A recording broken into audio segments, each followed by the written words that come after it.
Hello, everyone. How are we today? It's 6 o'clock. Welcome. Welcome to the RIBA, the RIBA, the Royal Institute of British Architects, Future Architects talk about what to look for in practice. So I think a few people are still joining. If you can all for now put your mics and your cameras off, that would be awesome. And I think throughout this, you can ask us any questions and we will go through all the questions that you have. But it's probably a good segue to talk about this because, so I am an ambassador for the RIBA's associate members, but importantly, I've been a Part 1 architectural assistant and a Part 2. And as well as that, I've worked in architectural recruitment, and also I have the immense privilege to work in an architecture practice where I'm involved in reviewing all the CVs. So today we'll be able to cover all the stages. If you're a Part 1 architectural assistant, if you're a Part 2 architectural assistant, or maybe even if you're doing your Part 3, we can talk together about what to look for at different stages. So again, a little bit of housekeeping. If you're still joining us, turn off your mic and turn off your screen. That's awesome. Now, I should probably go. I've got my bell here. So I've got my bell ready. And we've got some awesome guests here today from the industry, from the RIBA, and as well as that, we've got you guys in the audience asking questions. So I've got my list here, and I'm going to tell you who are the speakers. So you've got me, Stephen Drew. I've already said who I am. Time for me to move on. And more importantly, we have the awesome Oliver Lowry, who is an architect and co-founder of Ackroyd Lowry Architects based in East London. Very, very cool stuff. Very awesome projects. Oliver, there you are. Are you going to say hello quickly? Well, I did, and that's what I was like. I turned my camera on just to say my name, and then I was hoping for a trumpet or I haven't got a trumpet right now. I promise I'll get you. I'll get you. I've just got a bell. I've just got a bell, but we will keep the show moving on. Oliver, you were a Part 1 at once upon a time as well. You were. So you know, you're gonna have to. You qualified, so you've done all that. So right, Oliver, I'm gonna put you back in the background. Turn your mic off for 1 second, your camera, and we'll get you back later. So Oliver, great sense of humor there. We've also got with us as well 2 members from Benevolent Architects, which I'm excited to learn all about as well. So first of all, we have Carolina Lee, who is an architect at Benevolent Architects. So very cool. And thank you, Carolina, for joining us. And we can talk all about your architecture practice in the bed. Now, as well as that, we have Priyansha Kamdar, who is a Part 1 architectural assistant, also at Benevolent Architects as well. So someone who has just been looking for that job in practice and is now working in practice as well. So super excited that Priyansha is joining us as well. So I could hear 1 or 2 things. Come on, guys, turn in the audience. You got to turn your mic off because as much as I love being here, I don't want to hear the rustlings around. So turn off the mic, turn off the camera. Thank you so much. I appreciate it. And we have from the Royal Institute of British Architects, we have Alison Mckinder, who is a professional education program director of Part 3, which is very, very cool. So we have someone from the RIBA. We have people working in architecture practices. You have me. I don't know really where I fit in, but I've been in a few places. And as well as that, we have someone who is a hiring manager at an architecture practice. So these are all the guests. And now I probably have another 10 minutes to talk a little bit about a few things and thoughts that I have before we open it to the panel. So when you're looking for things in architecture practice, what does that mean? What do you mean, what are we looking for? Well, when you're job seeking and you're looking for places to work, you really need to think about what's going to be right for you in the short term, the medium term, and the long term. You need to make sure that the architecture practice pays a fair salary, that you can that you can basically work off, that you can live on. If you're in London, you need to make sure that the architecture practice financially can support you. But it's not just about the monetary gains, because if you're if you're a part one, then chances are you're probably going to do your part two and part three. So you need to think about the kind of the company culture. You need to think about the projects that the architecture practice works on. And also, you probably want someone that's going to look after you, invest in your career, and that you can grow up together. Some people I know who started an architecture practice as a part one end up being a director on the board. Or you might find in future that you set up your own architecture practice. You can go many different ways in your career. But bringing it back to the short term, you need to think about logistically, what kind of architecture practice can you work at, which you can travel to. Will you be working remote? Will you be working in the office? Can you go to the office? I mean, there's a lot of interesting things that are popping up right now in this environment. Before architecture practices, and when I was a part one, you'd be in the office 9 to 5 throughout the week. Now we're in this kind of hybrid world setup. But as someone who's an architectural assistant that's going to go up to be an architect, you have to ask yourself, what kind of environment do you want to be in? If you feel comfortable, do you want to travel to that office? Do you want to get that buzz of working next to people? And these are all kind of questions that you need to look for and think about when you are job seeking and looking for a role in an architectural practice. Cool.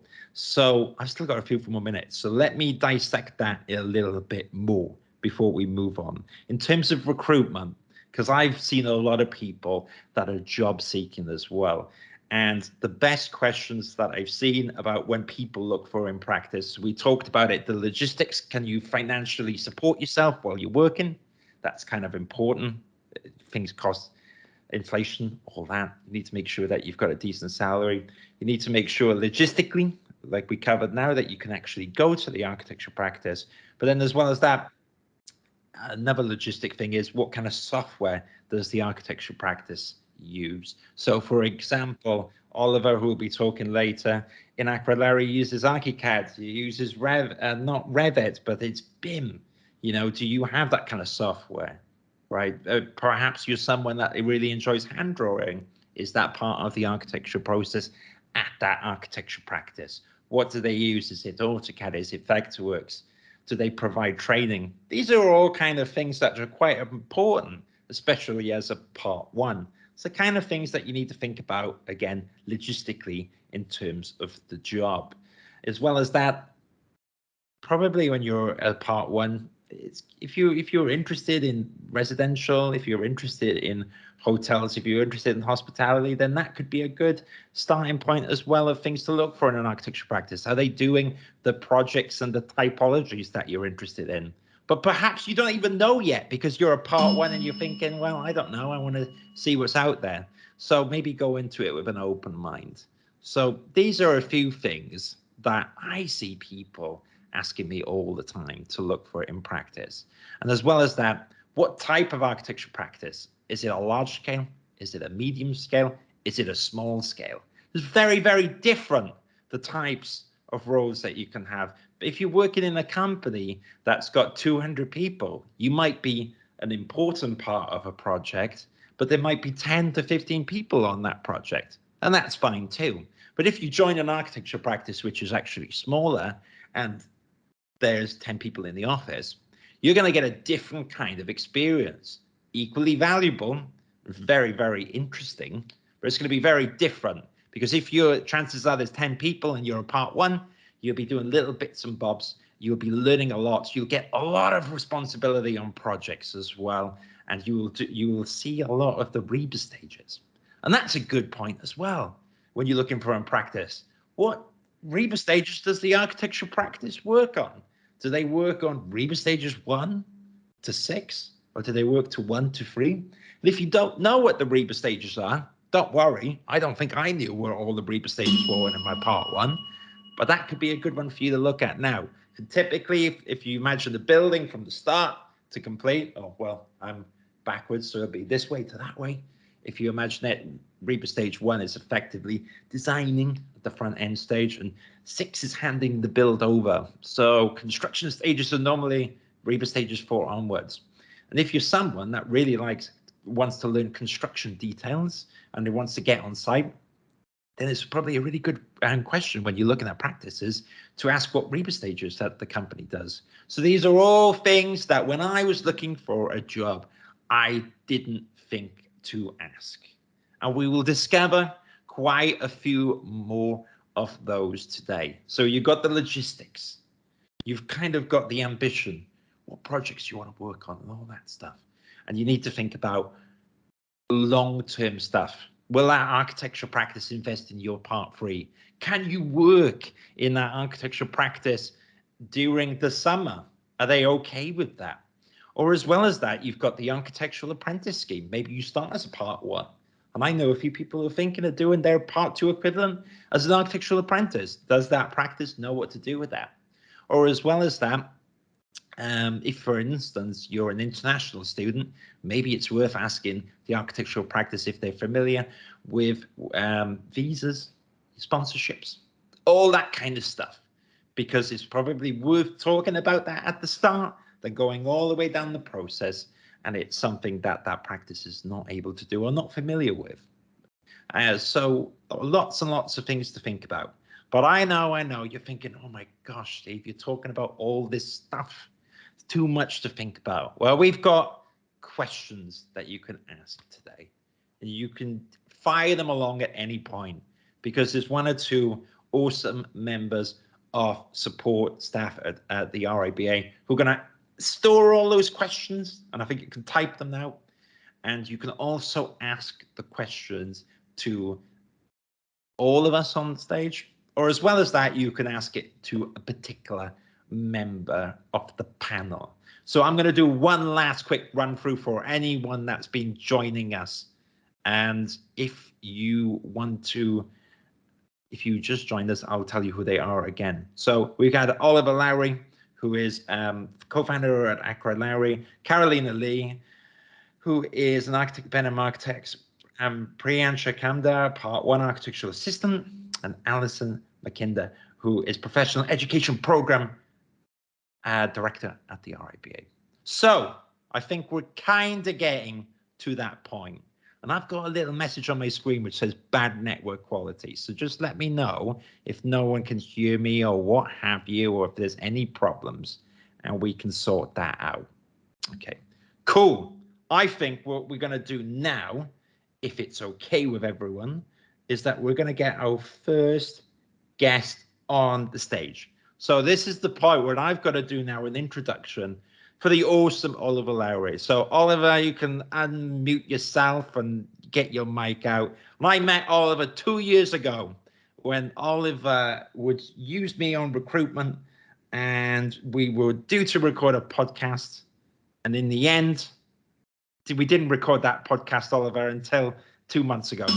So, but we got there in the end, and it was quite a nice, awesome part of the journey for me, because as a part 1 and part 2 then went into recruitment, I never got to see the back end. I never got to see what it's like interviewing people. And boy, oh boy, it's very, very, very different and very time consuming and very exciting, but it can also be stressful.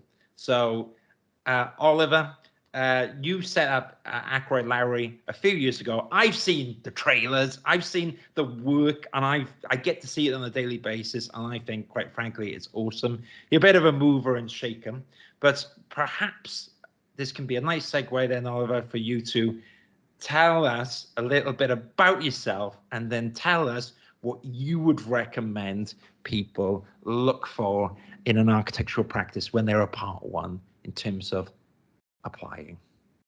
Thanks so much. Thank you for the introduction. Very kind of you, Stephen, and thanks to the RIBA for asking me to talk about this. So probably should declare it right off the bat. I'm probably the only person on this call that is not a member of the RIBA. But because I think, you know, that our company is a RIBA chartered practice, but I'm not personally a member, and I think that I'm really glad that I'm sort of getting to engage with the RIBA, and I think that the job you guys are doing of sort of trying to educate people coming through the system on what the realities are like is really important, because I think one of the things is that university doesn't really, if you guys are all part ones, I feel that one of the main things, as an employer, and having been a part one and a part two, is that all the stuff that you learn at university doesn't necessarily relate exactly to the type of things that you're going to be doing when you start.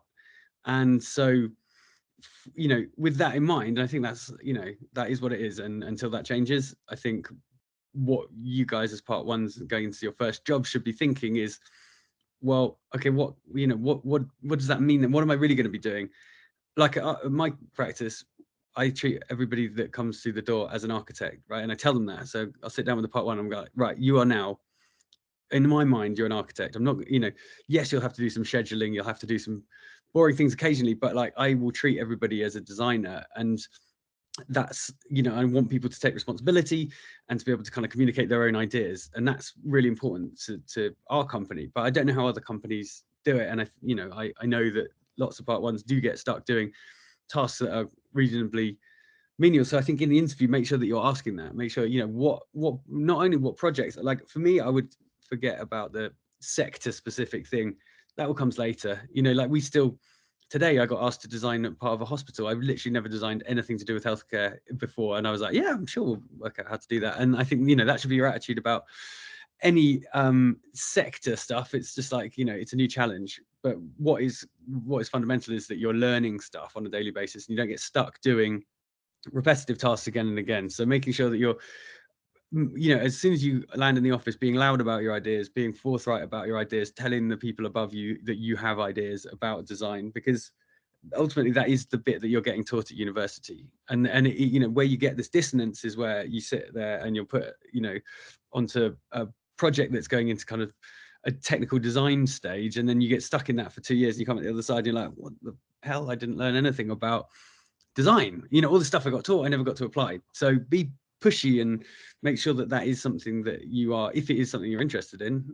Certainly it is for me. That's the main thing that I think that our value is in, offering design as a service. And therefore, if that's important to you, make sure that is part of the interview process. Is like, not only what sector, what project am I going to be working on, but what is really going to be my role, and how does that translate as I progress forwards in my role. So I think one of the things I've worked, so Stephen works with us as a recruiter for us, and has also helped on kind of transforming really how we look at the kind of how we recruit, and also how we then retain staff. And part of our retention plan is to make sure that there's a very clear pathway forwards for candidates once they land with us. So we've spent quite a lot of time, apologies if you can hear, it's like absolutely thunderstorm just starting to happen outside, but so spent a lot of time working on that journey from when you first have the interview with us and we offer you the job, to then your onboarding process, and then your career progression. So you have a 3-month review, at which point we'll set out what's going to happen over the next 6 months, and then 6 months after that. So, we're tending to go year by year, but we also have put together a sort of like a ladder system, which is very clear in our office of who does what at what point. So, including what my role is. So that, there's a chart that we have that says, what do directors do? Well, mostly what I'm doing is winning work. And to be perfectly honest, I can't use ArchiCAD. And that's okay, because I don't really need to. But when you start, you're probably not going to win any business, but you will be using lots of ArchiCAD. So it's sort of like, have these opposing skills. And what we want to do is move people across. We've got people that started at part 2 now, who are, started at part 2 kind of 4 or 5 years ago, that are now associates. So we want, it's much more cost effective for us to retain staff than it is to recruit new staff, because of awful expensive recruiters like Mr. Drew here. It's much more cost effective, and we build a better team working with people for longer. So we want people to stay, and we want to build their skills up.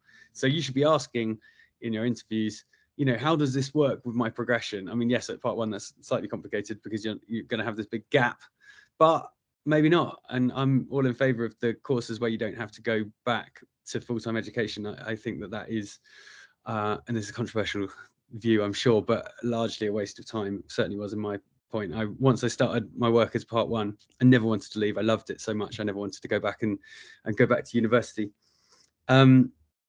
And so, you know, now there's plenty of courses that are offering that. I know that LSA, Sheffield, any others that you know of, Stephen? That are doing the more sort of apprenticeship. London School of Architecture is a good one, isn't it, Ollie? LSA, yeah, that's and then Sheffield, yes. Window Sandwich just started doing it as well at Sheffield, and I think there's some others. I'm sure there is. So how am I doing for time? 20. You've got as much or as little time as you want. I mean, right. I would. Ben's a good example of what all the stuff he's been up to, and I love all that, Ollie. But at Lowry, he's thrown in the deep end, and he loves it. Right, he's doing his own building at the moment as a part one. Yeah, so Ben's done sort of 3 planning applications now, and he's been here since whenever, the start of the summer. And yeah, he's loving it. He's like, my friends are doing toilet details, and I'm putting in a planning application for like a 9-unit scheme, and he's done a 50-unit scheme. So he's doing really well. So yeah, what was I talking about? Making sure that the steps are set out in front of you, and even if it's only for a 12-month period, make sure that you've kind of got KPIs. So our best candidate, the best, you know, people that work out best for us are the ones where they drive the value for us. So what you need to do is kind of understand what your company's trying to achieve, and then set out KPIs, or we call them OKRs, which are like what you want to achieve that align to the company's values. So, you know, what really the first question is, what is your company trying to achieve? What's the kind of the mission or the vision of the company? Because I don't think the sector is that relevant, but I do think, and I think, you know, what you get financially rewarded with in the first few years of your career is like not the most important thing. It's about what you are learning, and the best way to learn is really to ensure that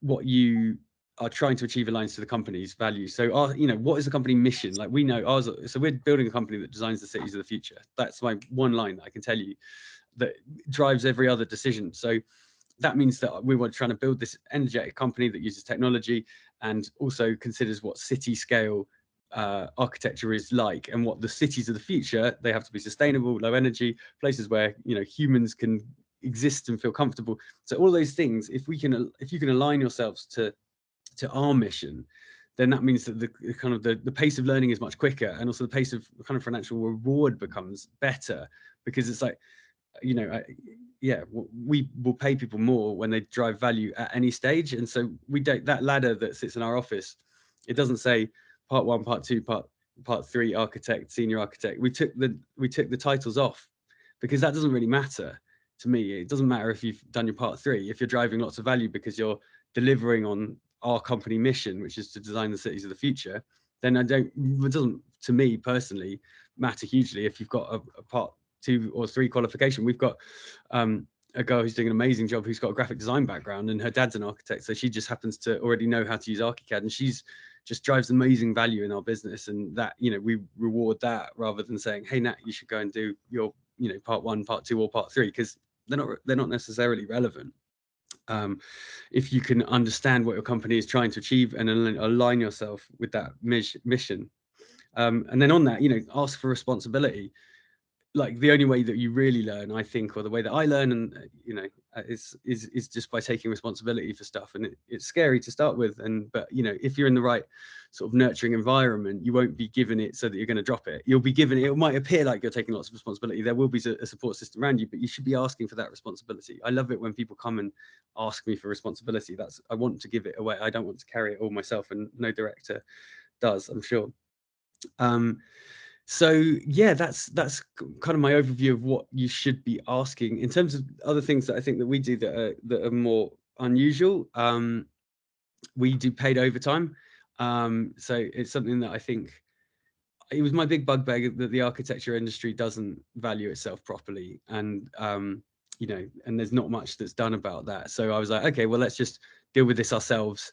You know, you make change by starting at home. So we were like, if anybody spends overtime working on a project, that value actually ends up in the hands of your client rather than in the practice that you work for. So if you do 2 hours of overtime, your company don't properly value that, so they just give it away to their client. The client is the beneficiary of it. It's mad. So we sort of started trying to think, well, how do we ensure that all this value is captured and then adequately priced? So the only way we could really do that is to pay everybody the overtime first, understand how much there was of it being done.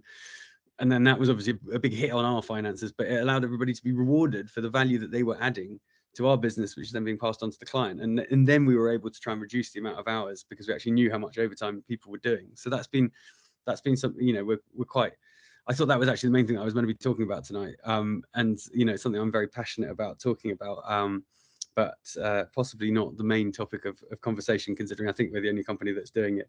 But, you know, ask for it, see what other people say. So how am I doing for time? I was just going to finish by, if you're I could, fine. Yeah. You're I don't want to hog and I don't want to underperform. No, but you can hang around and do any questions. But I think it's an interesting point talking about overtime, and I do think it's okay to talk about salaries as a professional. And I think a lot of people worry about bringing it up, but you do need to have a salary which can support you while you're learning. But as you said, Oliver, as well, there's always potential to grow, and the more experience you get, the more value. And I think that's such a great point. Basically, sky's the limit on salary, depending on how much value you bring to the business. If you're bringing in so much value, then why not? And it's quite timely this week because our American counterparts got in quite hot water on the topic. But my view is that it's quite an important topic when looking for in practice, because you need to be able to support yourself to go to the office. So Oliver, I think that's great. Although I tell you what, I need to get this. I don't know how we got you in here. How do you get in here if you're not part of the RIBA? We might have to get John here because John's part of the RIBA. Yeah, I know. So in everything we do, we try and think differently. And so my thought was that if I'm going to live by those values, I should not join the RIBA. Well, there you go. Well, we're gonna get you back. We're gonna get you back. But until then, and maybe I'll bring this in on Friday when I see you. Oh wait, my parting shot was going to be, sorry if that's it and I'm done. Go on. Is that this year students are you have more voting power there's more student members than there are non-student members, and the election has been opened to students. So just think about the power that you have and tell all your friends that you have more power than the rest of the industry to vote in the new RIBA president, and that should be something that you're definitely thinking about activating, because your voices will suddenly become very powerful in the industry for the first time. But where did that come from? Was that my megaphone? Well, you're right. Well, it is relevant, and while you're in practice, you should be engaging with the RIBA. And what best way than on this vote? So thank you, Oliver. I think that's very timely. Stay around because you might have some questions from a few people in the audience. I can see a few people are typing away, which is awesome. Troy, good to have you here. And I know you have to tell me if I pronounce this right, but Swivlen says the UWE University also, Oliver. Oh right, yes, for the part 2 sort of placement version of it. Correct. Yes. Yeah. So that might be another one there. So I'm going to give you a break now. Feel free to stand down from the virtual stage, but stick around, and I'd love for you to join us on the panel in a bit, Oliver. So thank you so much. I hope that was useful.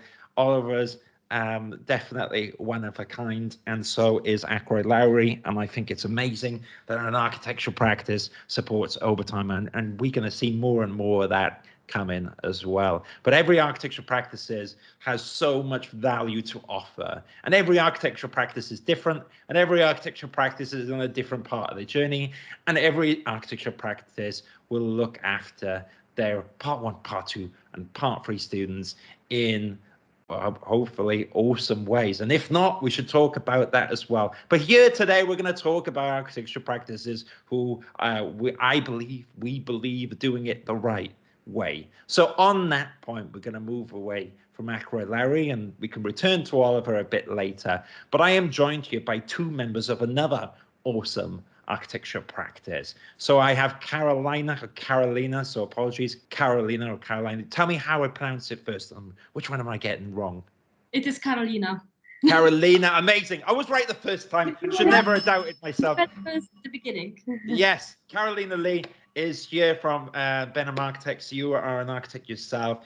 And we have here Priyansha, who is a part 1 architectural assistant who's just been looking for an architectural practice. But first, before we jump into it, how are you both this evening? Are you okay?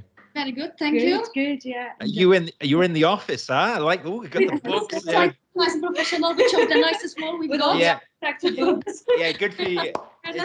It's quite nice to go back to the art, and that's the interesting thing, isn't it? You would think that everyone at the, maybe at the start of the pandemic, we loved the idea of working remote, and now actually there's kind of a bit of a buzz about going back to the office. So Absolutely. when we went into very first lockdown, I was like, oh, I love it's gonna be 6 weeks when I don't have to travel. It's gonna be fantastic. yes, Just not understanding fully what that means. Yeah. I was blissfully unaware. Exactly, and I think especially parents and family members, it was like, bring me back to the office. But I tell you what, maybe that's a nice segue. If you can tell us first of all a little bit about Benevolent Architects, and then perhaps you can tell me both about your individual journeys. But first of all, Benevolent Architects, love to know all about it. Yes, so we are a small practice in Cardiff, in Wales. Ah, I'm Welsh as well. What part of Cardiff? That's about what we've got. Between us in the office, we speak like 9 languages, but Welsh is apparently not, unfortunately not one. Yeah, me too. I speak a little bit of Welsh. Diolch i mi yn siarad Cymraeg. That means I don't speak much Welsh. So there you go. Yeah, we between us cover quite a few languages. Yeah. Wow. There's 4 of us. Oh, I can see it. Looks amazing. Brilliant. 7% female, which is quite unique. Ooh. We hope. So Dan is the founder. Dan is the big boss. I have joined Dan in May, June in 2020 when we were in a deep pandemic, when everybody thought it was slightly crazy to move office because nobody knew what to expect from pandemic, working from home, and what's going to happen in the future. Clara, who is the 3rd architect, she has joined us in January 2021. And then following the student mentoring scheme, Pari has joined us for her year out in September 2021. Yeah. We are working mostly on residential project on different scales, so going from quite small extension to recently delivering tower in Cardiff with 150 apartments. So our scale is quite different and varies a lot. Every now and then we do the small commercial building, and our very recent one is Grange Pavilion, which we're very proud of. So that's about practice. We have small office in Cardiff. At the moment, we're all back in the office because we found working remotely quite difficult. As far as on a professional level, when just sometimes drawing or marking up was quite difficult, to nearly missing that buzz of the office where we can talk, we can laugh, and we can jog and exchange experience, which is quite nice. We agreed all to come back when we could. Yeah. Today we will be talking about the RSAW mentoring scheme, student mentoring scheme, and how it benefits the practice and the students. So we try to have 2 different points of view. We will have 3 areas to discuss today.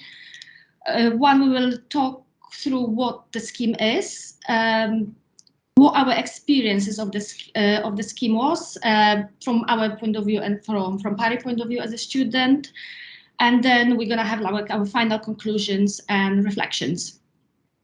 Right. So we have joined the scheme that I think was December 2020, when, as we mentioned, in the middle of pandemic, we all working from home, trying our best and trying not to get crazy, working from living rooms, kitchens, and all funny places. Yes, at the start, we were paired with 2 students. So that was Pari and Fotini. Later on, there was a 3rd student that joined, Eleni. They were all very brilliant, very proactive, asking loads of questions and trying to make the most out of the program. From RSAW, we were given a little bit of steer what to cover with that.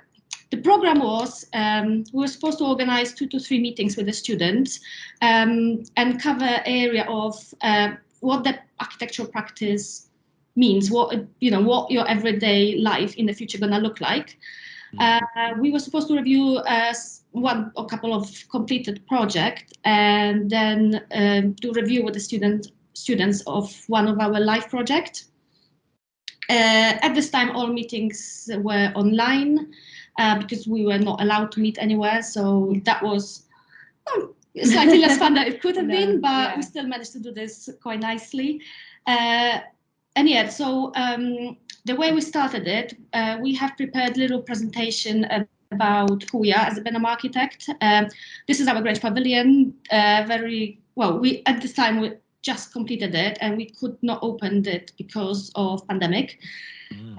So we prepared presentation of a couple of our projects very briefly, and then to break ice between us and the students, we did a little bit of personal stuff where we showed them we're probably more stressed than they are in the scheme to start with. We show a little bit what we're doing in our free time at the time. So like all the cooking and baking I did over the pandemic, learning how to do calligraphy and having my part one assistant on the left-hand side in the corner. So we did it to kind of break the ice, and we think that worked quite well because the whole conversation we had at the time was quite friendly, quite relaxed, and I think quite nice. Yeah. We show a couple of projects that we were doing at the time. So we were just going to planning with a couple of residential scheme. So the students also know who they got paired with and what kind of job we're doing. And yeah, that was probably the very first meeting. So on that very first meeting, we also asked students what they want to get out of this program, because obviously we have some sort of program to go through, but also what is important for them, just to make sure it benefits them as much as it can. And all three students that we had asked for if we could go together through the Cvs and portfolios, just to make sure that they as well prepared as they can be for future looking for the jobs, and also how to look to the jobs and what is the best options for them. Yeah. So this is when, I initially joined the RISAW mentor scheme when it was introduced to me when I was in my third year at the Welsh School of Architecture. So, still doing university and all of the studio work at home from my desk. And sort of the three key selling points that the RISAW mentor scheme had that really was very valuable to me was, firstly, you would be networking with someone in the architectural community. Again, because of COVID, there were no conferences, there were mixtures. So it was really hard to know someone in the industry. So that was always a key selling point. The second one was I was really interested to just know what practice life is like. And if any of the work I'm doing at university how will it be applicable to practice? And the last one, I think this was the most valuable agenda for me to join it, was it's some help with the job procurement process. So what should my CV look like? And should I go for a larger practice? Should I go for a smaller practice? So when I got this email from Beth back in 2020 saying that I was paired, it was a random pair with Carolina, I was really excited for two reasons. Because I had heard of Benham Architects being involved with Grange Pavilion, but they had no website, they have no Instagram, so I had no idea what they were doing currently. Yeah. And second of all, I was so excited to be paired with a female architect, so that I could really get a really strong insight into what practice life is, not just for an architect, but especially for a female architect. And to see that representation was just really important for me at that point in my career. So that's when we went for... when we started our actual scheme with the students, over one of our session, we went through for Grange Pavilion, because that was a project that at this time was completed. We managed to go through, give them basically a story from brief and how that all started, through collecting funding, going into planning, looking for more funding, collecting the design team, and going through tender process and then construction process. Obviously, that's quite difficult to explain the whole process in 3 hours, but I think as we try to tell the story about it, and that worked quite well, I think. Rather than going nearly through like, oh, this is stage 1 and this is what it means, we nearly missed that and explain what was happening with the project, how that got developed, and then trying to link it back to explain where are we with the story with the RIBA work stages. So that we thought was quite nice. The next session we did, we were very lucky because we have really good contractor doing one of our small extension, but not far from Grange Pavilion. So the lockdown has just been lifted, and we just, with all the safety measure, he emptied the site for us and allowed to a site visit for the student. We think that was very important because that kind of show to students the importance of the drawing, that once you're on site and once you're building, there's no computer that you can check something, there's no other information. They are building from the drawing that you provide. If there's something wrong, they might not spot it, and they're gonna build it from the drawings they've got, which yeah, we quite like that stage. It was also super nice to leave the house and go physically on site. I think for the students that was it was just so valuable for me at that point in my studies to sort of really understand the importance of a 1 to 20 detail. I've been drawing it for 3 years and never really saw it materialize. But when we went to site and it was under construction, there was a 1 to 20 detail that Carolina drew stuck on the wall, and the wall was being built. So I said, oh wow, like this is real now. And the importance of few millimeters is just, so I think the reality check was really good at that point. And of course, it was really nice to meet Carolina and see the whole construction, and that, I think that was a really valuable experience. Yeah, we thought that was a really good day. And then, so we kind of finish showing our stuff at this stage. And as a next stage of the scheme, we looked at the CV. I think for us as a practice, what was really good at this stage is seeing the progress, because all three girls, they had CV, nearly like written the very first CV that you provided, the producer in your career at this point, which was just probably written in Word, with loads of more questions probably than information. It was really good to see how that CV from the left-hand side changed into really nice CV and portfolio that we didn't show today, about how that changed and progressed. So that was, for us as a practice, really rewarding. Obviously, they did tons of hard work, but we're hoping that maybe with a little bit of influence, we were getting better and better results with what all the students produced.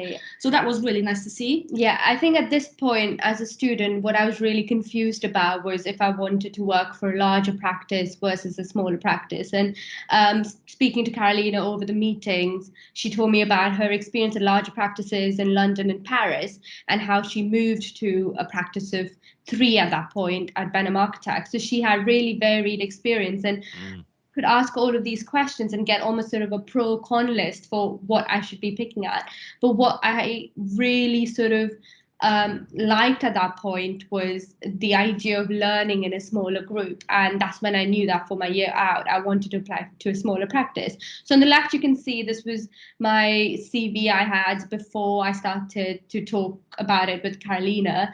And she helped me, once I knew that I wanted to apply to a smaller practice, how you cater to them with your CV is different to when you with the large practice. And so she really helped me in sort of going through every detail and how to present it, and how to put pictures. Should I have my face on it or should I not have my face on it? Just conversations like that, I think, were really valuable for me as a student to just get some feedback on. Yes, and then once we finished the program, we kind of asked Pari if there is anything else really that we could help with. And it was what we come up. At this point, Pari asked like, "Oh, could I do a mock interview with us?" So have we got more slides? So it was just at this point where I was like, "Okay, do you mind just giving me a mock interview?" And so Carolina and Dan were kind enough to just ask me questions, and there was a lot of arguments and laughing, like, "You would never ask this interview." interview. Like, no, yes, we would. But it was a really, really good conversation for me to have, just so I know what I should be preparing for. But little did I know that that would be sort of the interview that we for the job. A couple of months into it, I applied formally to Carolina with my CV and portfolio that she had seen almost 20 times by then, but I still wanted to put it in a separate email for applying, just in case. And yeah, and then just hoping that they would pick me. And yeah, but I think in that way, that was what was valuable for me. The scheme itself is all about exchange. I found it really valuable to get all of this feedback at different stages in my CV, understanding stuff about practice, and I guess it was at the same time, on reflection, really valuable for the practice. Yeah, so as Stephen and Oliver, as you mentioned, as you have like I don't know if like recruitment in the house or you're doing this externally, but as a small practice in Wales, we would probably not use recruiter to get Part 1 student, as mostly is down to the cost. And Correct. Yeah, so as much as, you know, the recruitment would be probably use my levels onwards, that for Part 1, I don't want to speak for large practice now, but for small practice, we would definitely not use recruitment. Yeah. What was really good about the scheme is we met Parry and other students who were also, you know, we were lucky to have very good students, but that gave us that overview of what they are like. For us, to choose the right Part 1, obviously we would, you know, this is a profession. It's not, you're not in the school anymore. It's like you're in a professional life. However, we're not expecting Part 1 students to know everything, or like, it's not like you're coming fresh from university and it's like, oh, please deliver that project. Yeah. We understand this is part of the journey, that this is probably your first professional work in the office, and there's still a journey that you're learning as part of your education. Yeah. So for us, it was more important that Parry would be right fit to the office. Only 4 of us, and that was more important rather than getting, I don't know, like, let's say, oh, this is the project, Parry, please deliver this. We understand that this is not the case. That's why we're looking for somebody who would have similar ethos to us. Yeah. Who's gonna be yeah, because by the time I applied in March, I had already known Benevolent Architects and Dan and Carolina sort of personally for almost 3 to 4 months by then, and I knew I liked the ethos of the practice. I liked the way they approached architectural problems. I liked the way they worked in the office, so I knew that I would be a good fit for them, and that was because the scheme gave us the time to sort of understand each other in that way. And for us, so that Parry was actually the proactive person, that she was having good communication skill. The drawings were always looking beautiful. And we also saw that with a little bit only help of us, or maybe not help, but like direction, we saw how the CV and portfolio was changing. And we really liked that. So I think that was key for us. Yeah. And obviously seeing the right attitude to work, that was more important than all the grades at the university and projects. Yeah.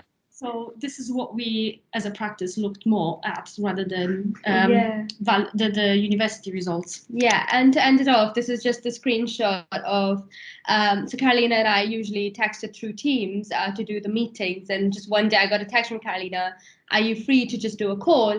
And you can see that we did a meeting for about 3 minutes, and that's when Dan and Carolina were like, do you want to be a Part 1 at Benevolent Architects? And I said, yes, please. And that was and I didn't have a formal interview because I had a really intensive mock point, for as a practice, we did not have to go for all the CVs, and also between us in the office, we don't have that person to do this. So when there's 3 of us, one of us need to give up day or 2 or 3 days, how many days it takes to that recruitment process. Yeah. And just because we're not doing this every day or like ever really, it would take forever. So that helped us make decision that could take long time very quickly, and we're like, yeah, we're done. Yeah. Perfect. Yeah, well, I think you come across a really good point there, and I think especially as a Part 1 and as a Part 2, the search really comes down to the individual, and you have to be, especially when you're a student, you have to be your own recruitment consultant. And I think it is a big misconception that as a student, the first person you should speak to is a recruitment consultant, which is actually wrong. A recruitment consultant is usually more tailored to someone further in their career when they're at an advanced stage. And you're right, as a smaller architecture practice, you have to do everything, don't you? And what a better way than when a fantastic student comes through a mentorship scheme. It's basically it's by byproduct. It's an interview, and you get to know each other. And if the best case scenario is that you get a job, and that the lower end of the scale, which isn't even lower, but for use and expression, the lower end of the scale is that you have good experience, maybe you get a reference and you continue on with your search. So I would really encourage everyone to look into that scheme that you were talking about, Parry. It sounds amazing, and what a great show on a smaller architecture practice and all the awesome stuff. I particularly enjoyed all the weightlifting there. You putting me to shame. What's that about, huh? Guns of steel over here. I noticed as well there was shorts and slippers, so they look very summery, but then at the same time they did look very, very appealing for Zoom. So we were in a lockdown for a long time, right?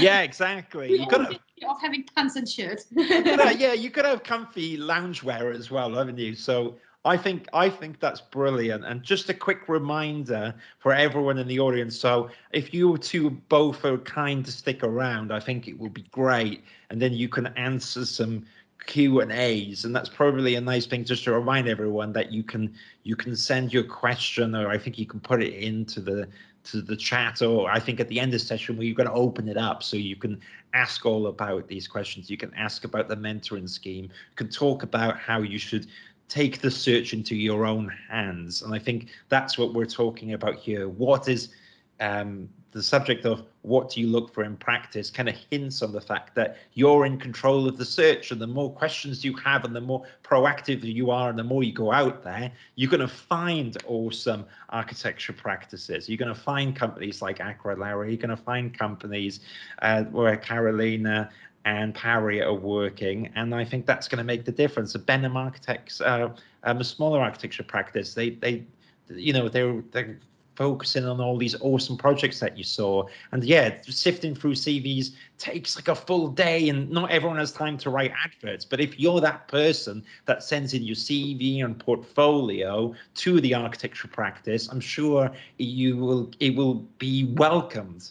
I'm always surprised that people worry about should they send their CV and portfolio to an architecture practice if there's no job description there or advertised. And I always think, yes, of course, because always try. Yeah, just trying.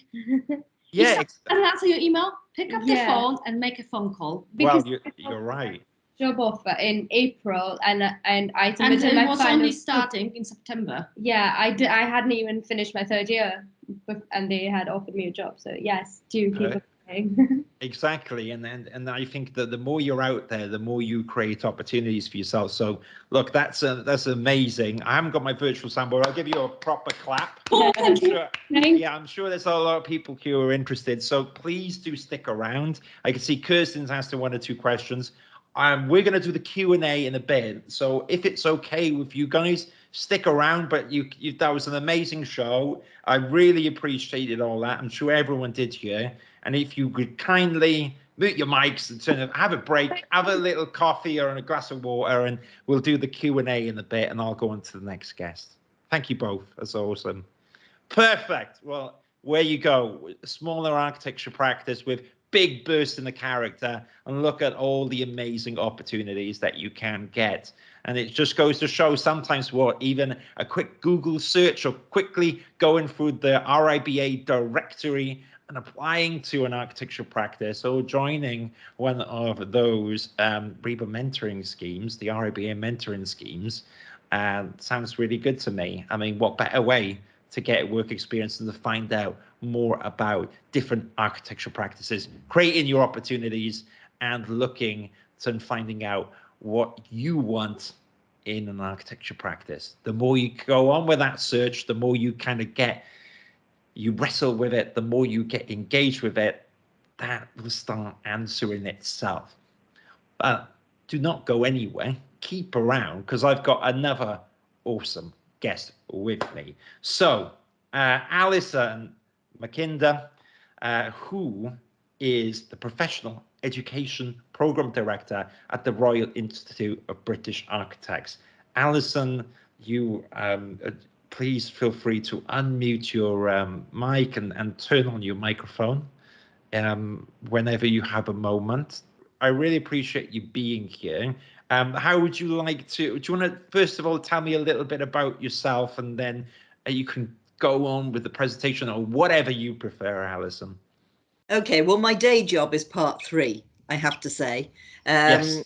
But that does give me the opportunity to read an awful lot of self-evaluations. So I'm reading an awful lot about what people have been doing in their year out. Ah, yes, so, that's true. I have to say, when I agreed to do this, I said I would be going off-piste a little bit and not just talking about what to look for in a chartered practice, because I think the year out is a great opportunity for people to actually think perhaps even beyond architecture, and certainly beyond the UK for some different experience. I have a standing joke with part 3s. By that time in your life, you're probably either thinking of getting married, starting a family, or moving house. So life gets in the way, and the year out can be a wonderful opportunity to do something a little bit different. Oh, I thought I would, the boring slides with lots of words on, I'm afraid, folks, but just to give you your options, really, so you can start thinking about what you would like to get out of that year out. We've heard a lot about working in the UK, and I think for the majority of you, that's really what you will probably end up doing, and it'd be a great experience for you all. Do think about where you want to work, and we'll talk a little bit, well, we've heard a little bit about small, medium and large practices. But don't discard the fact that you could go and work overseas. We've had 2 years when we've been stuck at home, why not get on a plane and go somewhere? So there are options there. And it may be a point in your career where you're actually thinking, is architecture for you? And there's no harm in thinking that. You might come back to architecture at a later date, but you might think, actually, I want a little bit of a break on this and go and do something a little bit different, but perhaps in an associated sort of profession. So the options are there, and they are still experience that you can actually record, and it'll go towards your part 3. So, as I say, the boring bit, but no doubt you can read this for yourselves. That really is the regulations about practical training experience. So the first one is a sort of standard experience in the UK, the EEA, etc., when you're working probably with a UK architect. And the recommendation is that you do get 12 months of UK experience, although it's not essential, I have to say.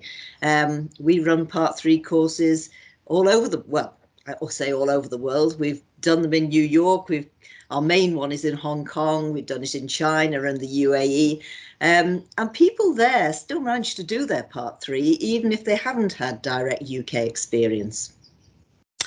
You might, as I say, the second one there, go abroad for a year. You might decide to go off to Australia and enjoy the surfing or whatever you want to do. But the option is there to do that, and you can still record that experience.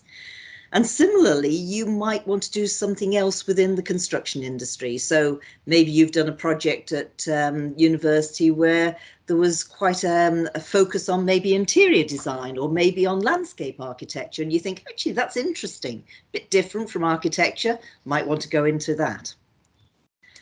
So I think I'm sort of repeating what other people have said here about working in the UK, but, large practices have their advantages.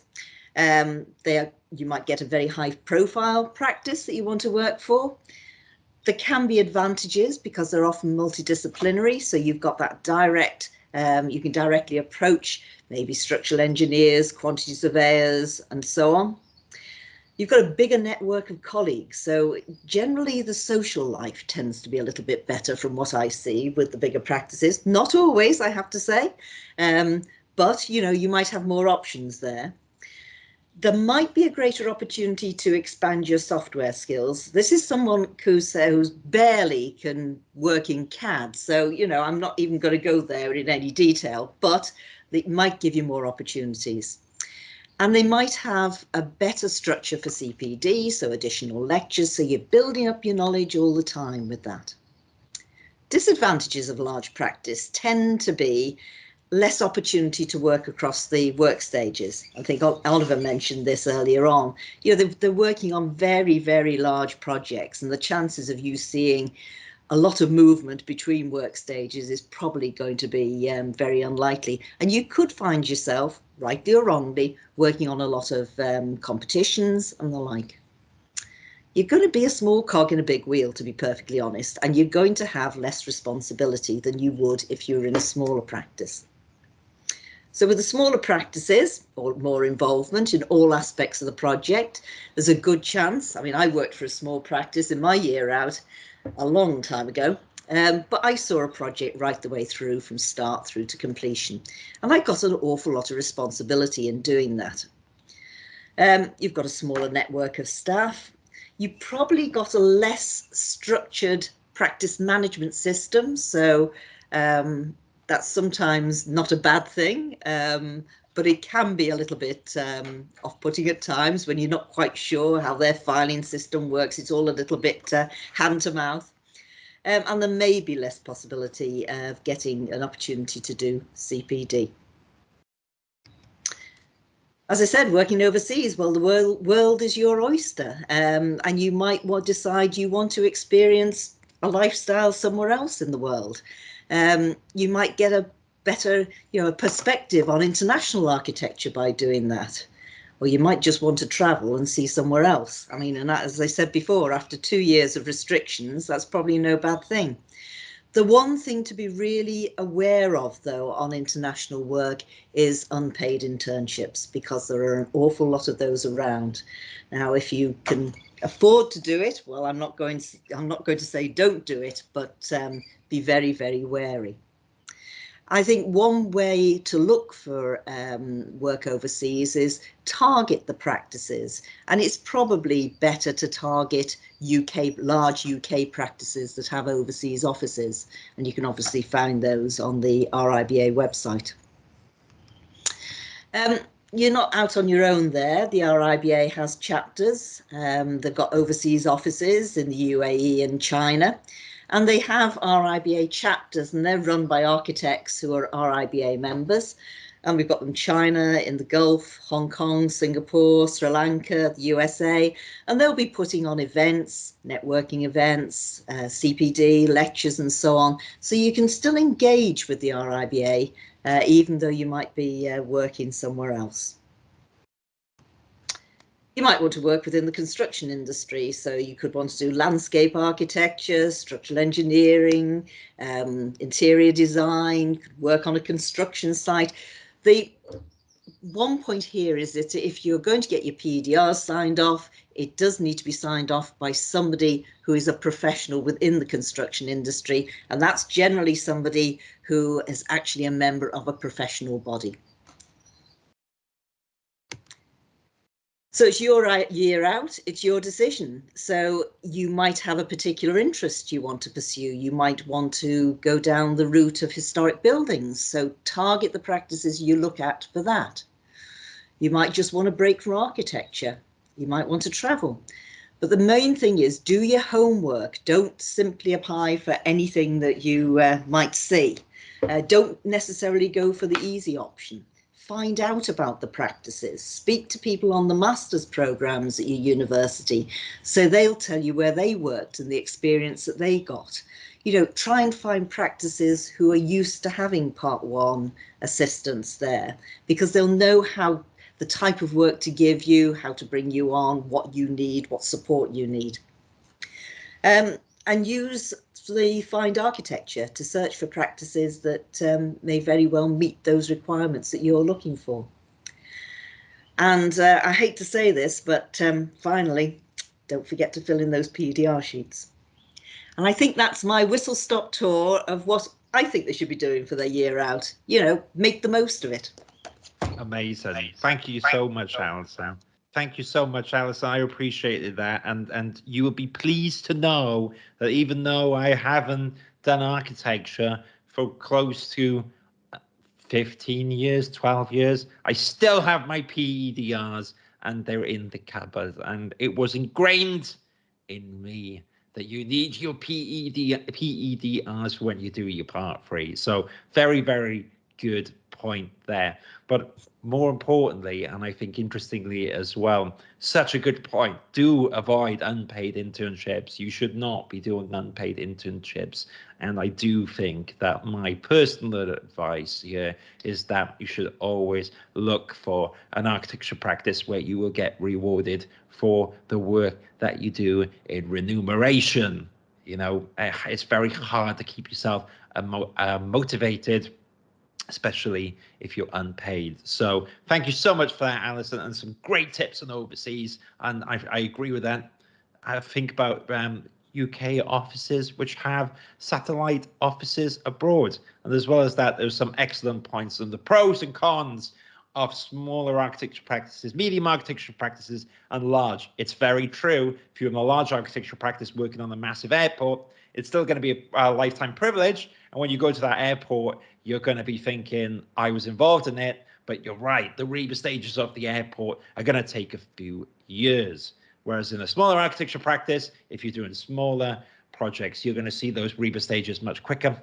And you're right, probably their IT systems are not going to be as organized as a larger architecture practice. Well, I think we're doing really good for time now. I'm going to check. We're actually 5 minutes ahead. 5 minutes ahead. So that's awesome.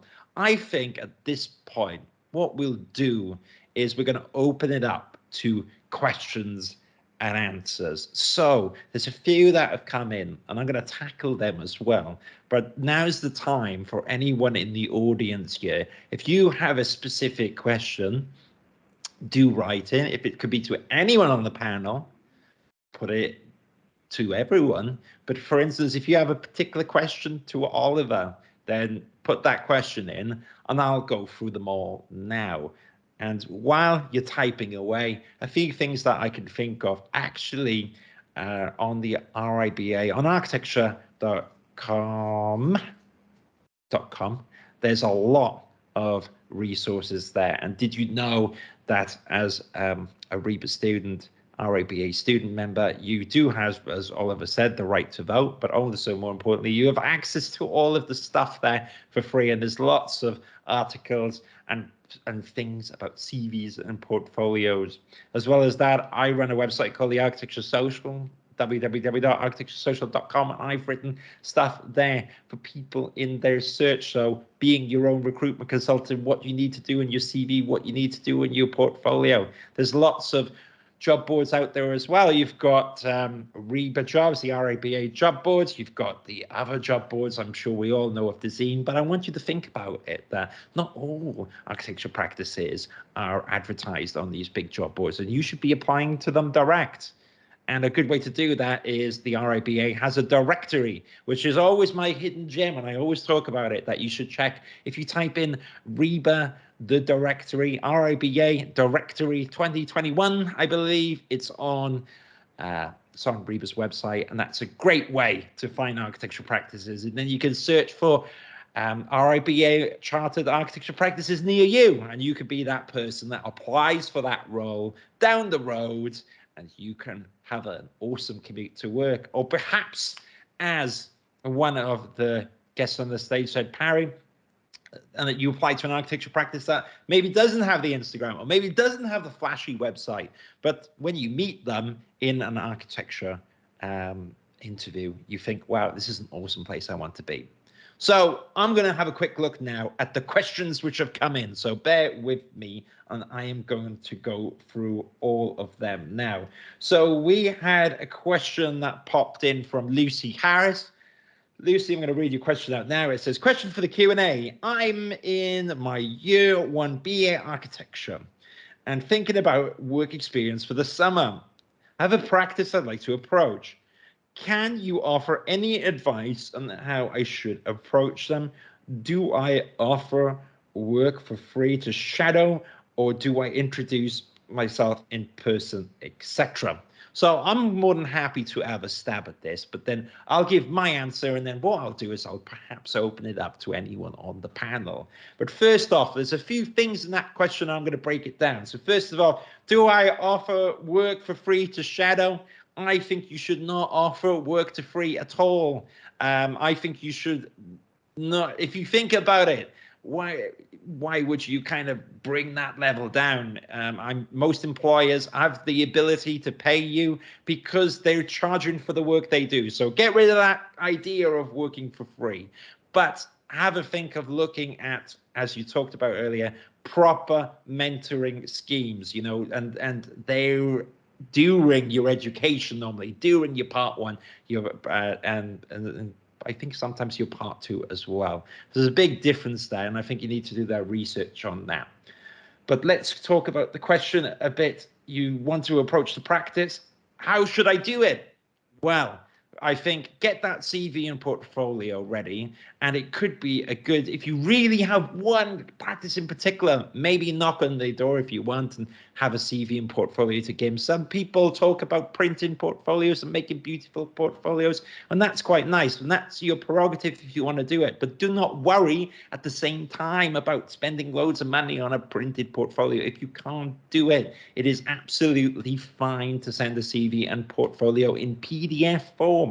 Now, there's lots of things we could talk about CVs and portfolios. There's a lot of content on architecture.com. There's a lot of content on my website, the Architecture Social, about that. But in general sense, I think it's, don't focus too much in this section about the CV and portfolio per se. Have a think about how you're going to approach that company. And as you said, if you've got that CV and portfolio, you could go in person and deliver it. But as well as that, send it an email, send it ideally to a person, try not to get lost into the inbox, try and send it to a director of the company. And if you're feeling bold, if you're feeling bullshit, if you're feeling brave, if you pick up the phone afterwards, chances are 99% of people do not ring on the phone, and you will make an impact. You will make an impression in that company's memory. If you're cheerful on the phone, it generally helps. Oliver, I can see that you turn on your video. Is there anything you'd like to add to this? I think LinkedIn's pretty good. Like, I always like it when people message me on LinkedIn, just stick, you know, because it's quite personal. Yeah.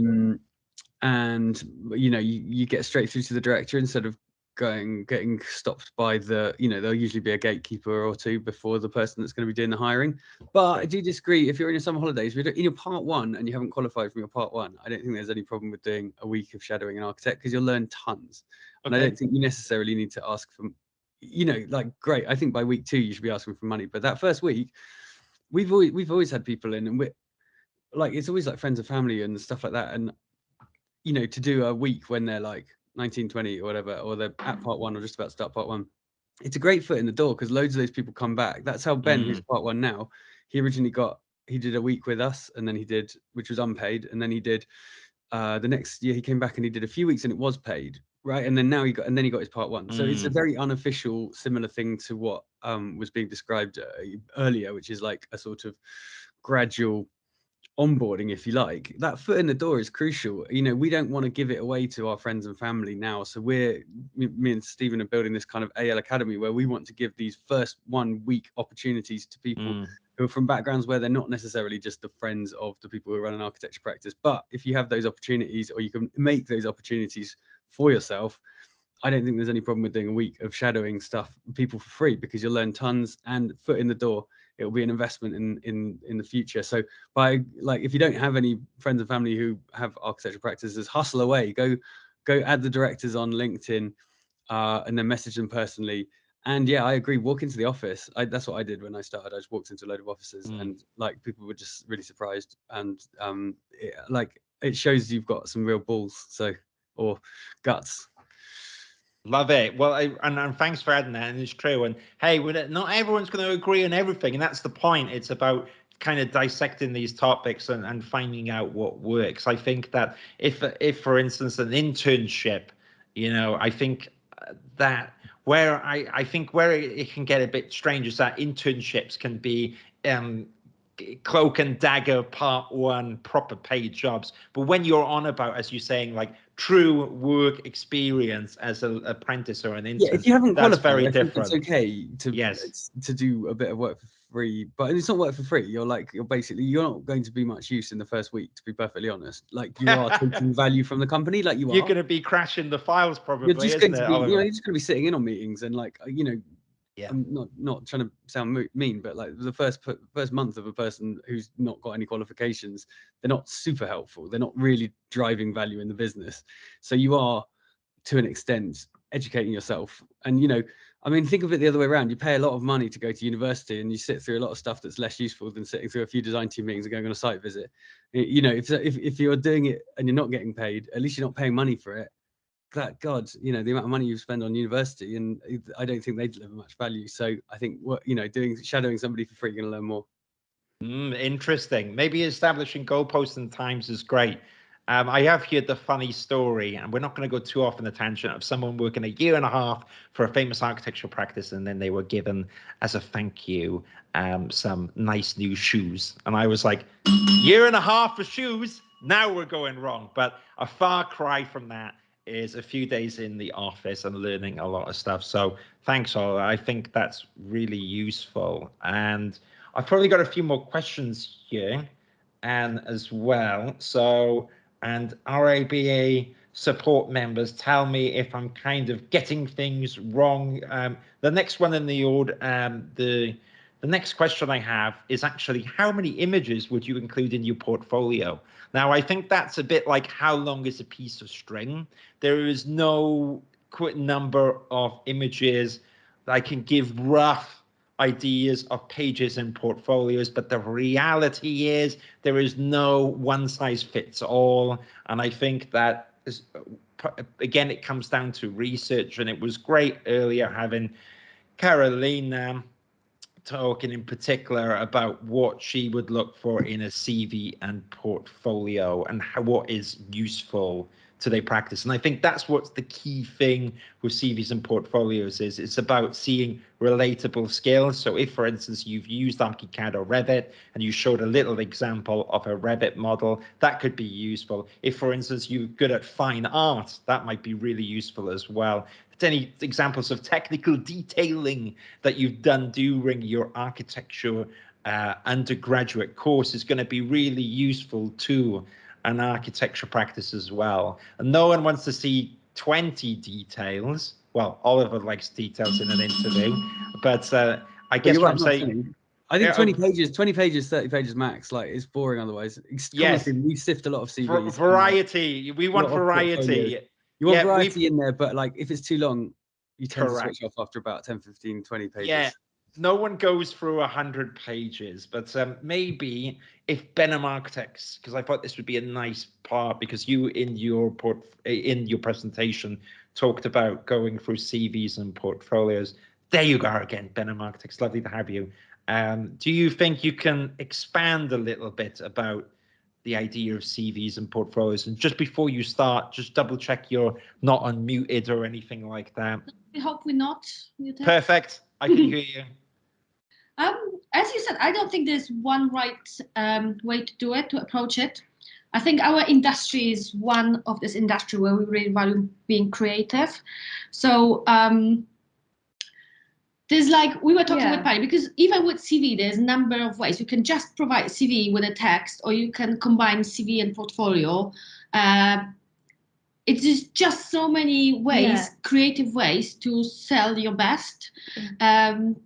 It is very individual question, I think, as well, because everybody's good at something else. And as we mentioned, like, if you're really interested in high-rise buildings, and you research the company that you want to join, and this is the type of architecture they're doing, you would probably not show them house extension that you've done on the uni. You would just show. Sure, yes, I know what you mean. It's a different typology, isn't it? It doesn't apply. That one depends what you want. You might want to tailor. It's obviously, you are at very early stages, so you're not going to have full range of drawings or projects that you can tailor depending where you want to go. But I think it's important to, if you can tailor this in any other way to suit the company, that would be a good start. Yeah. really much highlighting the skills. But as much as university skills, it's like, I think it's quite important to just show the, you know, you're always on time, you're very keen to learn, you're very keen to take advice from other people to learn, you open and you want to improve your communication skills and stuff. And as we discussed previously, even the picking up the phone is quite a big difference, just Correct. the email and hiding behind the email. Yeah. Because later on in practice, and I was guilty of this myself, I absolutely hated to pick up the phone to call. Yes. That was being foreigner didn't help as well.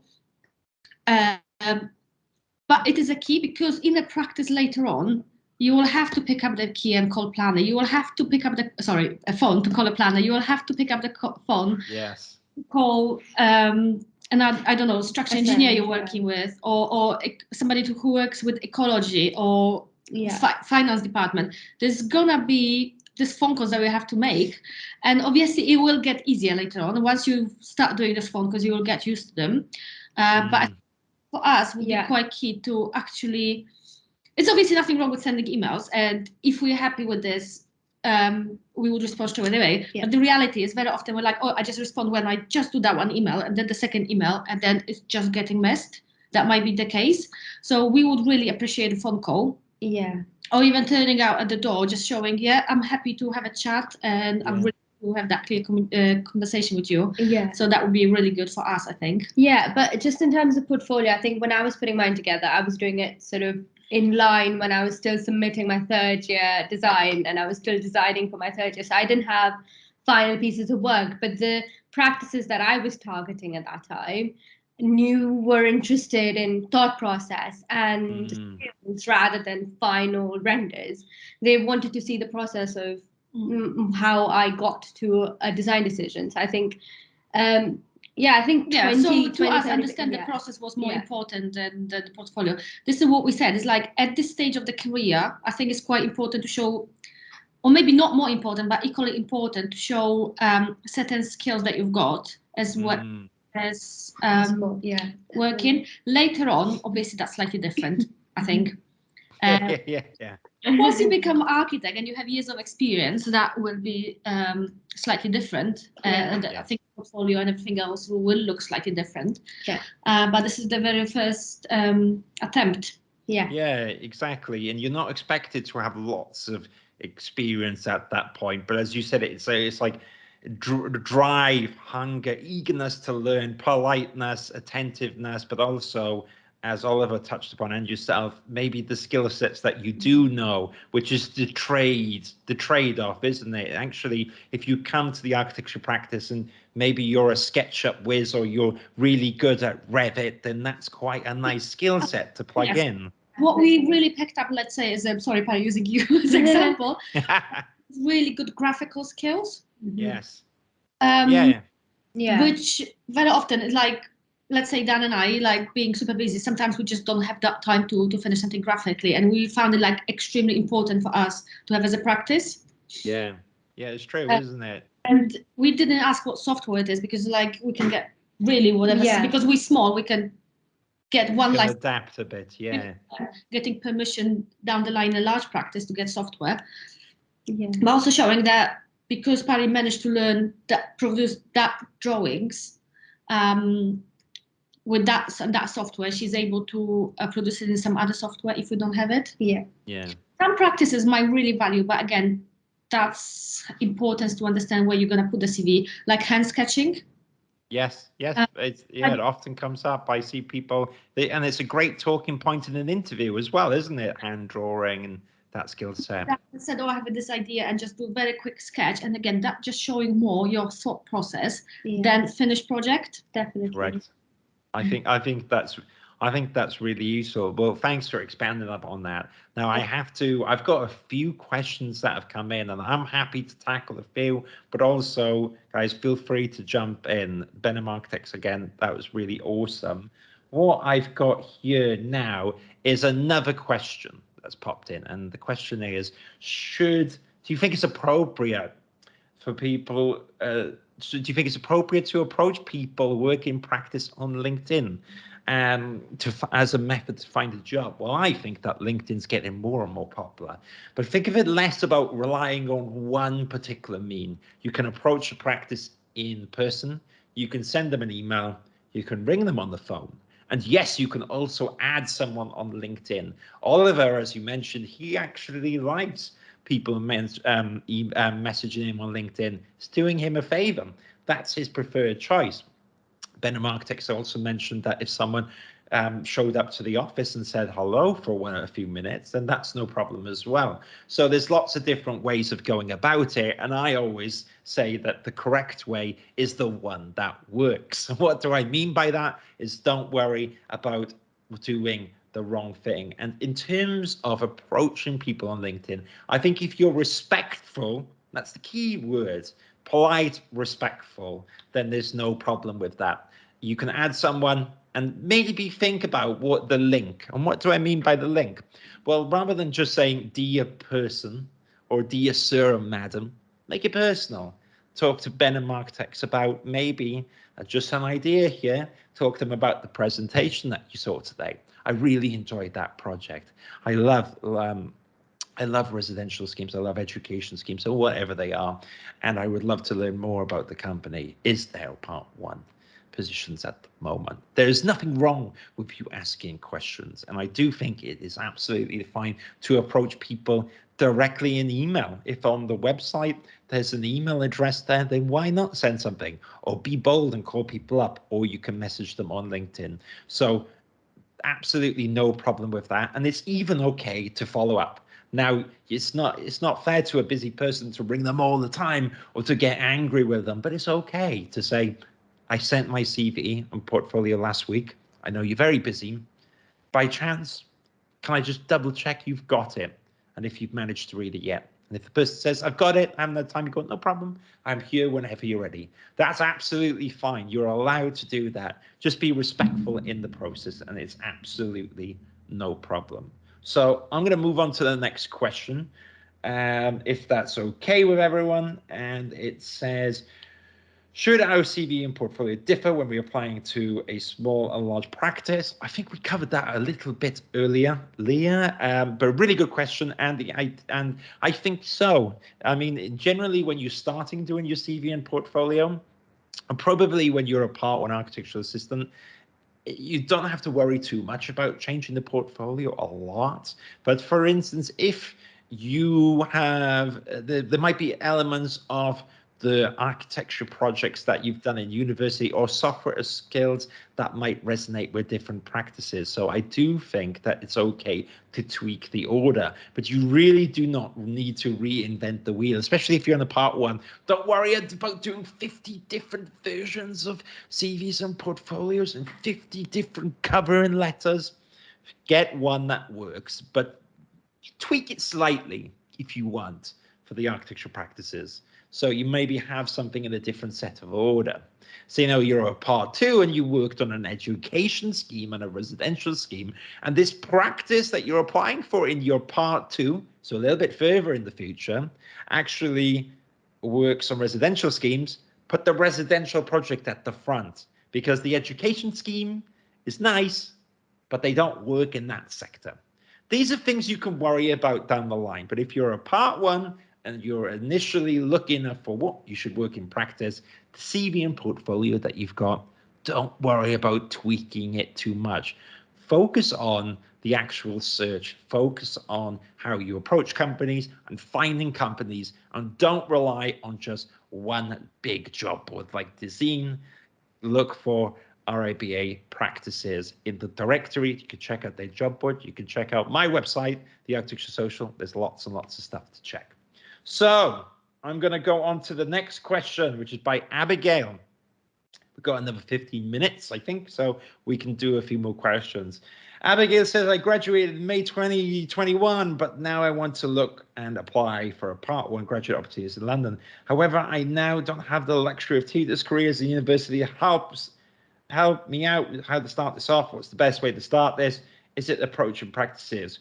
with my portfolio and CV, like mentioned. Thank you, Abigail. So it's kind of reiterating what I've said. So just to tell you a quick story about me, I used to be a part 1 and part 2. I worked in the industry as a part 2. And when I was a part 1, it was it wasn't the pandemic, it was the global recession in 2009.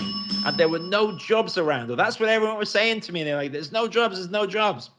And I actually sent out my CV to a lot of companies. I had some friends which were sending out 10 applications, and they were the jammy ones that got the job anyways. But I actually took an unconventional route of I applied to 700, 800 practices.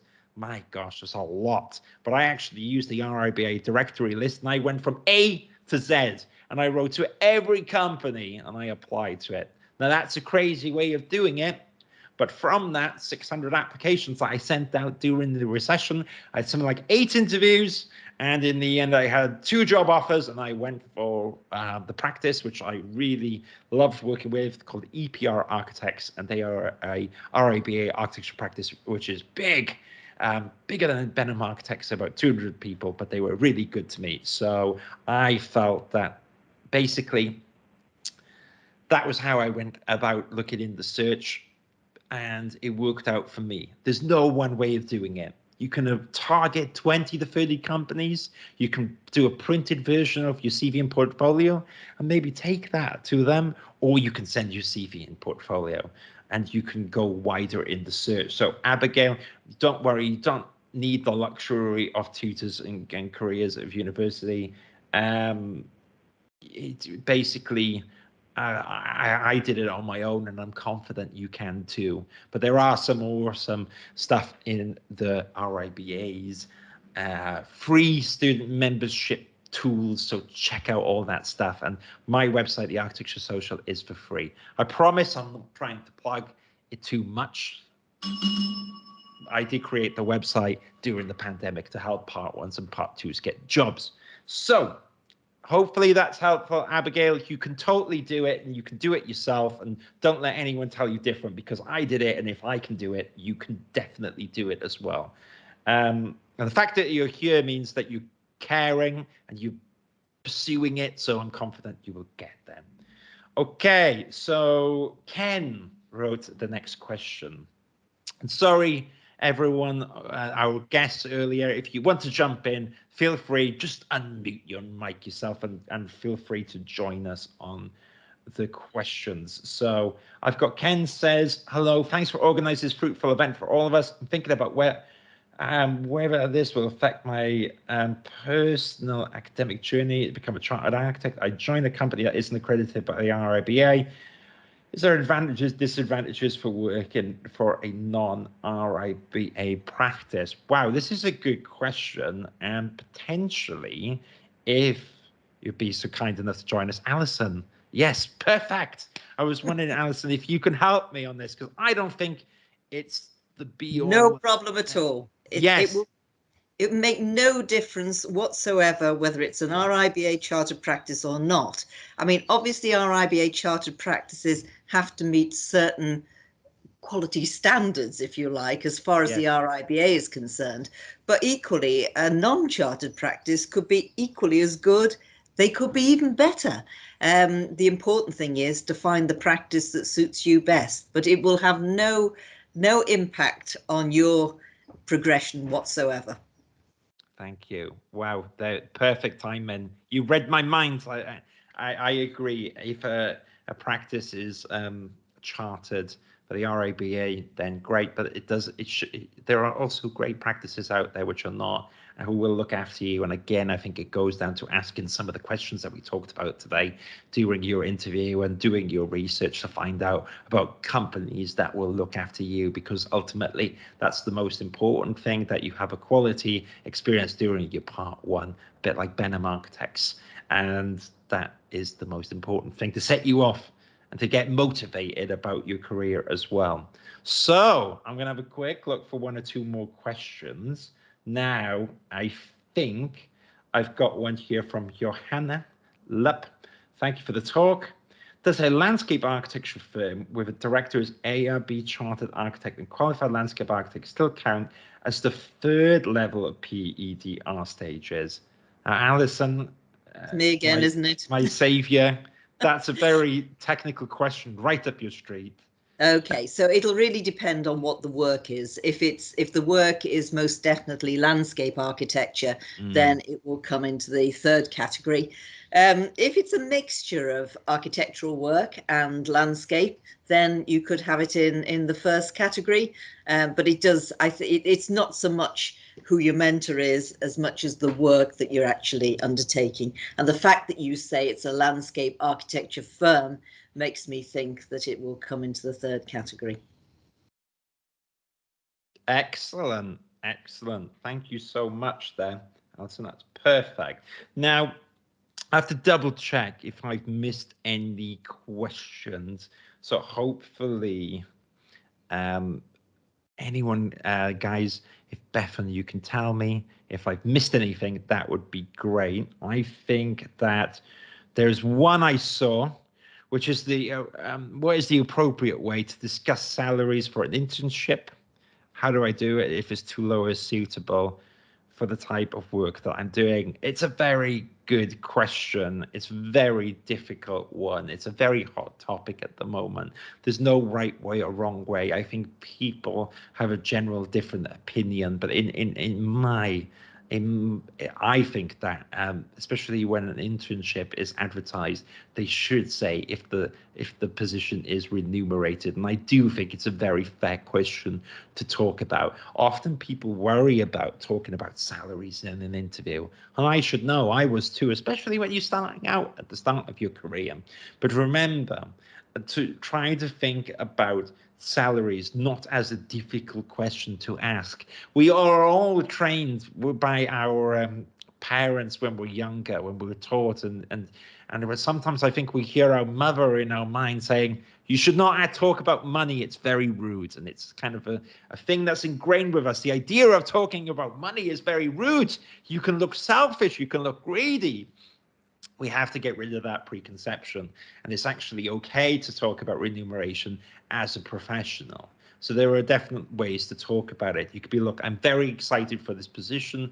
I'm very interested in an interview. You could say, look, this all sounds fantastic to me. I'm sure especially if you've got 1 or 2 part 1s and part 2s at the moment, is there a salary in mind that you think would be fair for this role that would help support me while with living costs and so forth, while I am working with you? And that could be a nice way to talk about the salary. But I can see here I've got awesome colleagues joining me. I'd love your thoughts on how to discuss salaries. I wasn't planning to say how to approach it, but maybe that this is worth discussing, because I would say there's a couple of reasons. One might be, if, I don't know, I'm giving completely random number. Let's say that our salary offer, what we have in the practice, is 25,000. Yes. And you're not expecting to work for below than 30 because you cannot afford it. We waste each our time. It's something that I think I would nearly not ask obviously up front, but yeah, not at the start. Like how much? No, there's an element of finding out things. If some companies have like staged interviews, and let's say you might have 2 or 3 interviews, not wrong, I think, to ask. Yes. Because if you get chosen and the salary is not up to your expectations, especially later on with the career, I think both sides wasted their time. Yes, yes. And the other, I think what's very fair, and I quite like when companies doing, when they're displaying the brackets, the salaries between this one and that one, very often based on experience. Unfortunately, being a female in a construction industry means you paid less. So I would always ask this question. I know that being 10 years younger, I would never ask this question. However, I think it's very important for us as women to ask this question. And as a student, what we will refer to is the RIBA salary guide that they have for how much a part 1 should be paid, the minimum, the maximum, and the median. And then they also further on go and categorize it according to practice, because you might get paid less if you're out of London than if you work in London. So I think that is a really interesting guide that people should refer to. And I think that is a really nice way to approach the idea of a salary as well, because I get how stressful that is and how it's almost like I don't want to bring up because it might almost just jeopardize my job. Yeah. So it's Yeah. always, It's if very that, tricky. Yeah. So if that question is asked, you can always just be like, the RIBA has these set guidelines, and I agree with those guidelines. So. I quite like being just honest about this, because it's like, Yeah. you know, it's at the end quite important what you're being paid. Yeah. I have Yeah. a bit of story. When I was 2009, 2010, I could not find a job in the UK like anywhere, and I ended up Difficult. unpaid internship in Paris. But luckily, that back then I was having like, I don't think Britain can do part of this program now. It used to be called Leonardo da Vinci program, because that was found by EU. So that was another way to deal with unpaid internship, because you can get part of the program and have salary for like 9 months, and then you could offer working for free. But I don't think it applies to UK because of Brexit. But that was in the past another way. But me thinking back about this now, I'm like, there was like 30, 40 people in a practice that we were working 40 hours a week and the company didn't pay us. It seems extremely ridiculous right now. Terrible. Yeah. Because I was like, we were doing a good job. Obviously, we were learning, but not to pay us at all was ridiculous. Yeah. Yeah. Don't work for so that's free why in the name of experience. Because you doing a job that companies being paid. Yeah, you're going to be. On the other hand, I think just, it's like if somebody said, oh, I expect that much money, we're like, okay, but I need to spend time to teach you to do the job. Yeah. So it is a very tricky question, and I don't think there's one answer as well. Correct. And I think well said, first of all, and you're right. And I think that with all of this, there is no one way to go about it. And every architectural practice is set up differently, and every architectural practice may have different pay structures. But I totally agree with you. Having worked in an architectural practice doing recruitment, actually wasting time is it's not good for you or the interviewer. So I think it's very good sometimes to set these things from the outset, and it is okay to talk about it, and it is okay to bring it up in the interview. But as you said, you might not bring it up at the front, but you might mention it. You might mention, look, and at the end, it's always good to ask questions. You should be talk about the culture. Maybe you can talk about how is the office set up right now? Is there hybrid working? And also you can talk about salaries, but you can talk about it as an initial salary. And also I think that as you get more confident, you can talk about salary going forward, isn't it? Okay, if I hit these objectives, yes, we'll come then, or next year, if for instance I've done RIBA stages XYZ, can we agree to have a career review and discuss potentially salary? And notice you're not saying, can I have a salary increase, but you're asking for the opportunity to talk about salaries. So then it comes down to you and your drive. That's my thoughts there. But what do you I tell you what, I just saw it flashing up saying we've got 5 minutes left, and there's one quick question that came in. So maybe what we can do is, Tanisha has said, as an international student, I may not be able to remain in the UK while making some applications during the summer. Would practices put off if I have the request for online interviews, Tanisha? It's a very good question. I don't have a straightforward answer. I think it depends on the architecture practice. It depends on a lot of different facets, but that should not stop you, in my opinion, still applying. And I think that, as was discussed earlier, I think if you mention that from the outset, then you're being clear with the employer and they know your current situation, so that you're both not wasting time. I can see you both come online. I can see Alison. I think, Alison, you raised your hand, and if it's okay, and we can open this up. But Alison, would you like to share your thoughts on that first and foremost? Might have put them off 3 years ago. I think these days it won't put people off at all, to be perfectly honest. But all I would say is be professional about having an online interview. I mean, I'm blown by the fact that even some of our examiners don't actually think what their backgrounds are when they examine, and you have an unmade bed in the background and you think, do they not actually look at their video to see Correct. So be professional in the way you present yourself. That's my only comment on that. But I don't think it makes any difference these days.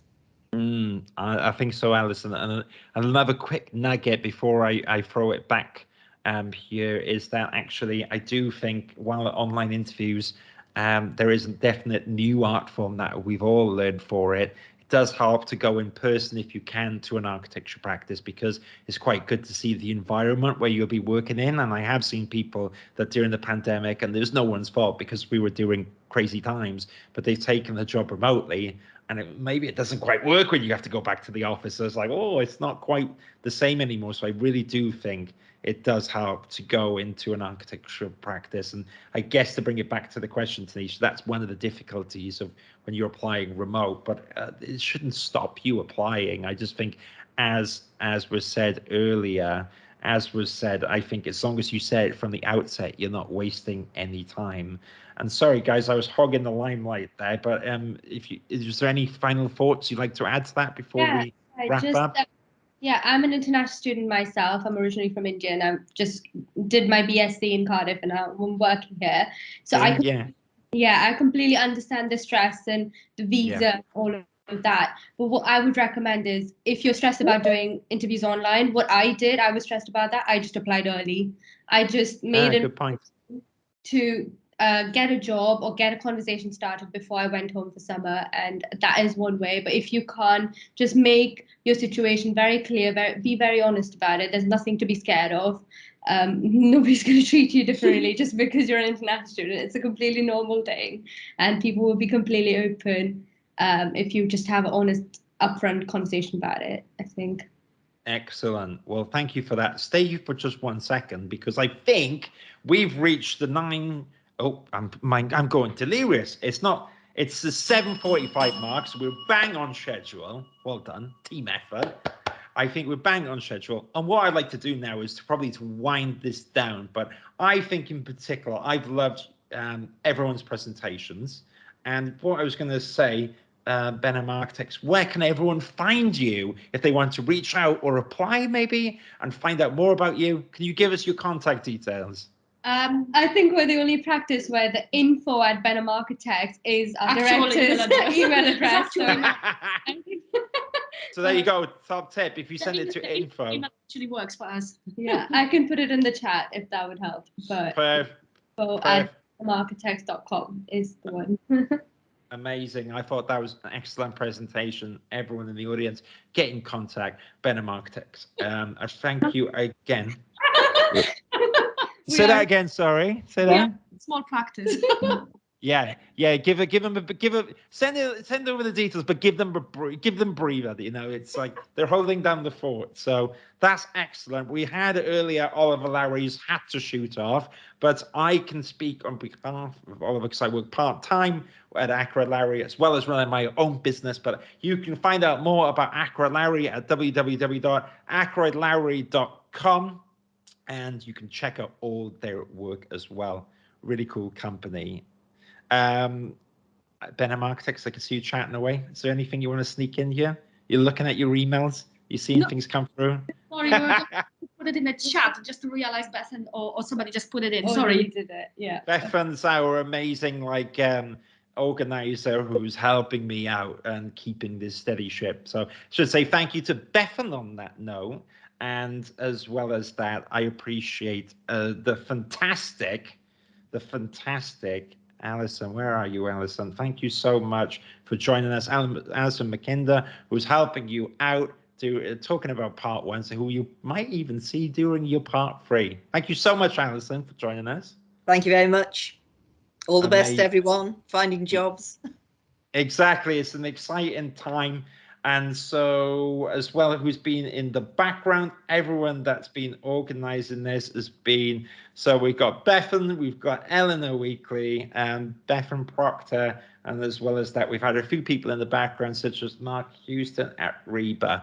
I'm going to end here in a bit, but check out all the stuff on architecture.com. You are RIBA student members, RIBA student members, and there's a lot of free goodies in there, and you can vote on the upcoming election, and you should get involved, and why not? And if you'd like to keep in contact with me, I'm Stephen Drew. I am an ambassador for the associate seat at RIBA, so when you're a part 2, I'm your rep.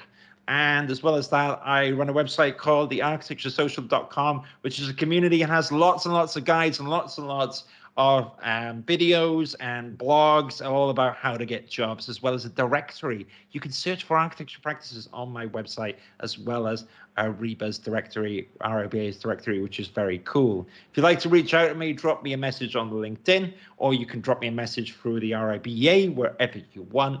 I think that's been us for this evening.